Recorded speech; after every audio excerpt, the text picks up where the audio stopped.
Hi, welcome to Take a Break, Take a Breath for Friday, January 14th.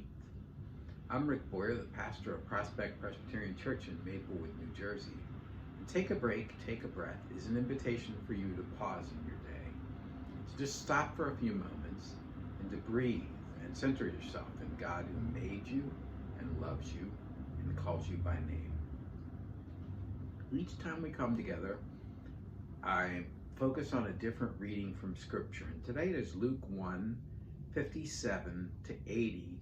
It's the story of the birth of John the Baptist and what happens in the wake of that birth. And so in this story, remember Zechariah, his father, is struck unable to speak because he didn't believe it when the angel Gabriel told him that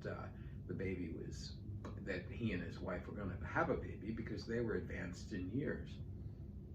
So when the baby's born, everybody is excited, and when the 8th day comes, the day of circumcision, the town gathers around Elizabeth and says, well, you're going to name him Zechariah, right? And she says, no, his name is John. And they said, well, who's John? There's no Johns in your family. And she said, no, it will be Zechariah. It will be John. That will be his name, not Zechariah. And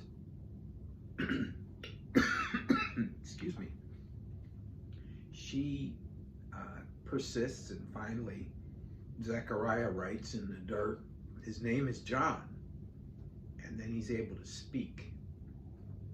Everyone is just amazed at this and at what has happened. And then Zechariah sings a song, and the song that he sings is a song of praise to God and a song about how his son John will prepare the way for the coming of the Messiah. So if you haven't already done so, I invite you to go to a quiet place, to settle into a chair, close the door if the room has a door, and close your eyes and focus on your breathing. As you breathe in the breath of God. And as you breathe out all that separates you from God. As you breathe in the breath of life. And as you breathe out all that does not give you life. As you breathe in God's peace. And as you breathe out all of your worries and your fears and your anxieties. Keep breathing in, out, in, out. And allow the peace of God to wash over you. Perhaps think of it like the waters of a shower running down over your head. And as they run down over your head, the peace of God settles on your mind and calms all the things that are bouncing around in your brain. And then it runs over your face, and as it runs over your face, the muscles in your face are relaxed. And as it runs down over your neck, the tensions in your neck are relaxed. As it runs down your shoulders and your arms to the tips of your fingers, the muscles in your shoulders are relaxed, and all the pain that is there is eased. The muscles in your arms are renewed. Open up your hands if they're closed. And then as it runs down over your chest, your breathing stays nice and slow and calm, and your heart rate goes down to a calm and resting pace. As it runs down your back, the tiredness of the day runs away, runs off the back, drips away. As it runs over your belly, the things that are going on there become calm and peaceful.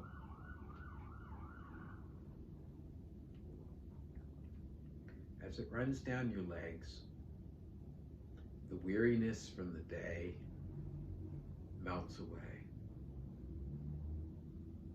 And as it runs down over your feet, your sore feet feel better.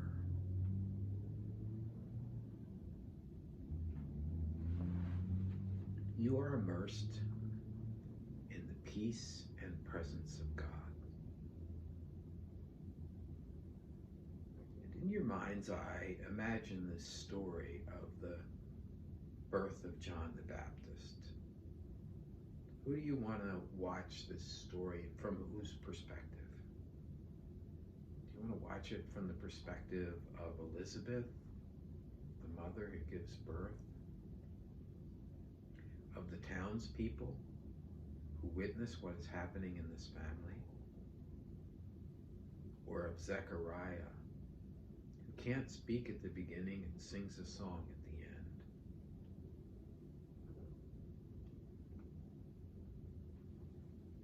When the time came for Elizabeth to give birth, she gave birth to a son. And the whole town rejoiced. Everyone was so happy that Elizabeth, this woman who was advanced in years, has a son. And when the 8th day came, which was the day for circumcision, all of the town gathered around her, and the women were excited and saying to Elizabeth, "You're going to name him Zechariah after his father, right?" And she said, "No, his name is John." And they said, "Well, there's no Johns in your family. Surely you're going to name him Zechariah." And she said, "No, his name is John."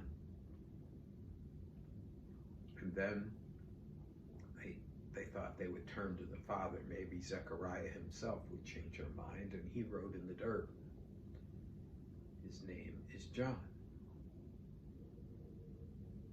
Everyone was amazed. They were even more amazed when Zechariah was suddenly able to speak, and he burst into song, and he sings a song, "Blessed be the God of Israel who came to set us free." And he sings of all the wonderful and amazing things God has done, and then he sings about how his son will prepare the way for the coming of the Messiah, the Anointed One. And after that, John grows up and spends a lot of time in the wilderness. What did you hear from the perspective of the character that you chose to be? What did you see in the eyes of the other people around you? What were you feeling?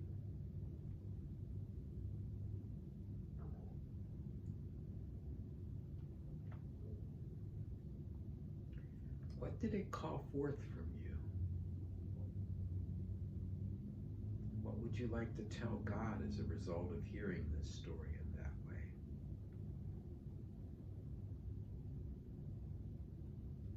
I'm going to be quiet now so that you can talk with God. And you can talk with God in any way you want. If you want to imagine God as an angel before you, with you, do so. If you want to imagine Jesus there, picture Jesus.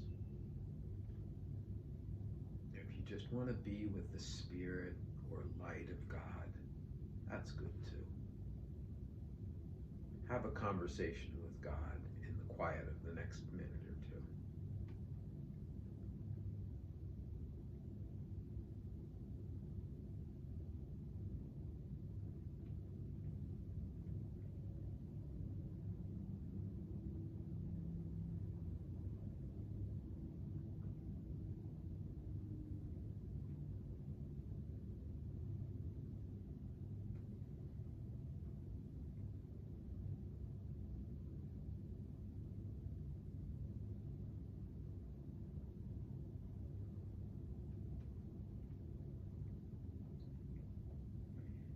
And then the time comes for the conversation to end.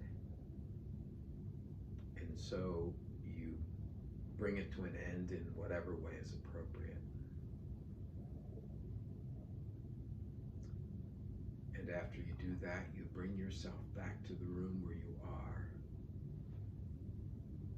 And when you are ready, open your eyes.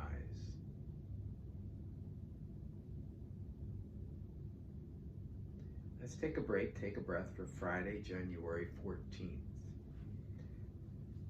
The reading, again, is Luke 1, 57 to 80. And I encourage you in the days ahead or in the time that you might have to read the story again and to hear it from the perspective of different people in the story. I apologize for the candy in my mouth today. I have a little bit of a throat problem, and that's helping me to be able to talk, so I apologize for that. If you have feedback for me, or you want to talk with me or pray with me, send an email to rick@prospectchurch.org.